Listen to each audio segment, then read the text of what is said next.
Olá, meu nome é Jaime Endres, sou psicanalista e esse é o canal Jaime Endres Explica. Não se esqueça, se inscreva no canal e também ative aí o sininho de notificações.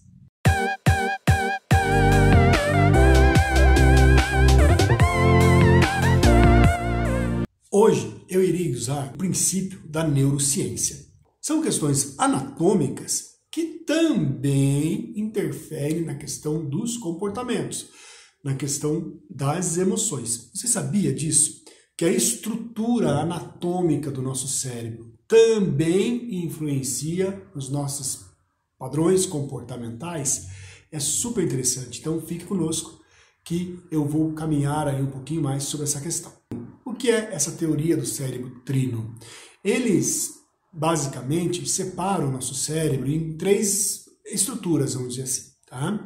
Que é a questão de um cérebro primitivo, que é o tronco encefálico, eles chamam de cérebro reptiliano, tá? Não tem nada a ver com questão de ser réptil, tá, gente? Nada a ver, tá? É que assim, é um órgão, né, um sistema do nosso cérebro que é responsável pelos instintos básicos de sobrevivência. Então esse cérebro reptiliano, esse tronco encefálico, é o que comanda toda a questão do sistema nervoso autônomo, né? O simpático, parasimpático, enfim. São aquelas ações que nós temos no nosso organismo que você não para pensar. Você não para pensar, eu preciso respirar, eu preciso que o meu coração bata, né? Eu preciso que o meu rim filtre. Não. Então tudo isso é comandado por um sistema autônomo. Isso é importante porque esse sistema do cérebro reptiliano, ele é totalmente voltado para questões da sobrevivência. Então ele se preocupa muito com a questão dos batimentos cardíacos, da respiração, fome, né? Tudo aquilo que está ligado à nossa sobrevivência. E, inclusive, um dos principais componentes, um dos principais comportamentos que o cérebro reptiliano ele induz as pessoas é a questão da luta ou fuga, ou também, pouco tempo depois, descobriram do congelamento. Eu vou explicar o que é isso para vocês. Luta é o seguinte, estamos andando por um parque, estamos andando aí numa floresta, né? Pense isso uns anos atrás, tá? E nós avistamos um grande animal. Qual é a primeira reação? Fugir. Não é isso? Então, o sistema do cérebro reptiliano, ele envia muito mais sangue para as pernas, para que a gente possa ter uma capacidade de rápida resposta para correr, fugir. A luta é diferente. A luta a gente está andando, a gente percebe um animal, só que a gente percebe, opa, esse animal eu posso com ele. Eu vou cair no braço com esse desafio aí, eu vou cair no braço com essa ameaça, né? Então, o cérebro reptiliano também envia, então, mais sangue para as mãos, né? Uma questão aí muito mais de luta para a mandíbula, então você tem mais força concentrada aqui para poder lutar. E um outro aspecto é a questão do congelamento. Então, em alguns aspectos, assim, vem uma ameaça, você fala assim, eu vou me fingir de morto. Porque se eu me fingir de morto, isso vai passar. É uma coisa bem primitiva, é uma coisa que na evolução, né, aí da sociedade, nós não precisamos mais hoje em dia sair por aí pelos campos, né, como era antigamente, quando a gente era um sistema tribal. Mas enfim, ainda assim, né, ficou essa coisa arcaica, por isso que é um cérebro reptiliano, é um cérebro de instintos igual os répteis têm. Você já percebeu, por exemplo, que tem alguns animaizinhos que quando você chega perto assim para dar uma chinelada, eles paralisam? Isso é o radar, né, que todos temos. Então esse cérebro, ele sim é uma estrutura que é presente em todos os animais vertebrados, tá bom? Acima dessa estrutura tem o que a gente chama de sistema límbico. O sistema límbico, ele é a sede das nossas emoções.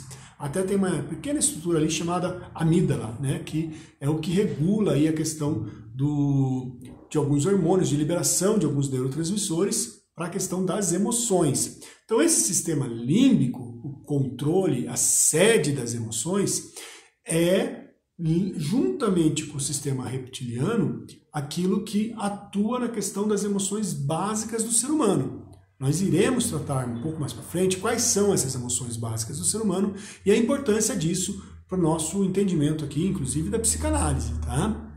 Mas, enfim, o sistema límbico é esse centro, é esse gerenciamento das emoções. Então, tudo passa em sentido de emoções, tudo passa ali pelo sistema límbico. Então, por cima então do sistema reptiliano, que é o tronco encefálico, tem o sistema límbico, vem o neocórtex, tá? O neocórtex é a massa cinzenta, né? O que a gente conhece. Basicamente, o que a gente conhece aí como cérebro mesmo, né? Que é aquela parte toda enrugadinha que tem ali no cérebro. Então, esse cérebro, ele é dividido, né? Então, ele tem aqui a parte do córtex frontal, o lobo parental, o occipital, que é atrás, que é responsável pela visão, e o temporal, que é da audição. Por que é importante saber disso? Por que esse conhecimento é relevante? Porque muitas das nossas atitudes, muito dos nossos comportamentos, sem a gente saber, é determinado por essa questão dessa estrutura física que existe no nosso cérebro. O cérebro reptiliano, ele é totalmente voltado para quê? Instinto de sobrevivência. Então não existe aqui razão, não existe pensamento aqui, não existe cadeia de pensamento, formação lógica do pensamento aqui nesse cérebro. Ele é totalmente instintivo. O sistema límbico é totalmente emocional. E o sistema dos córtex, né? O neocórtex é totalmente racional, totalmente de estruturação de pensamentos, de processamento de dados, vamos falar assim. Então, cada um desses, eles tem sim uma característica e uma importância muito grande. Nós não podemos, diante de situações, ficar parando e analisando, por exemplo, você está andando num parque e vê um pedaço de toco assim, nossa, é cobra ou não é cobra? É cobra com a cabeça triangular, é venenosa, não é venenosa? Você não tem tempo para isso. Então o que você faz? Você olha aquilo, você se assusta e sai correndo. Então, diante de algumas situações, é importante que o sistema reptiliano seja ativado mesmo, lógico. Para quê? Porque é uma questão de defesa. O grande problema é que muitas vezes as pessoas elas vivem em cima dessas defesas, ou seja, elas vivem e levam uma vida em cima basicamente dos seus instintos. Elas não conseguem parar, refletir e pensar. Elas não conseguem estruturar os padrões de pensamento para que as situações que elas estão vivendo sejam analisadas. Com isso, elas têm grandes dificuldades na vida. Então, hoje eu apresentei para vocês a teoria do cérebro trino, tá? Que vai ser a base para que no próximo vídeo a gente entenda um pouco mais o que acontece conosco. A gente entenda um pouco mais porque agimos da forma como agimos. Então, logicamente, existe sim a questão do inconsciente, existe sim a questão dos traumas, mas também existe uma questão anatômica do nosso cérebro, que é uma questão que nós não temos como controlar, nós podemos gerenciar. E esse gerenciamento é o que nós vamos ver no próximo vídeo.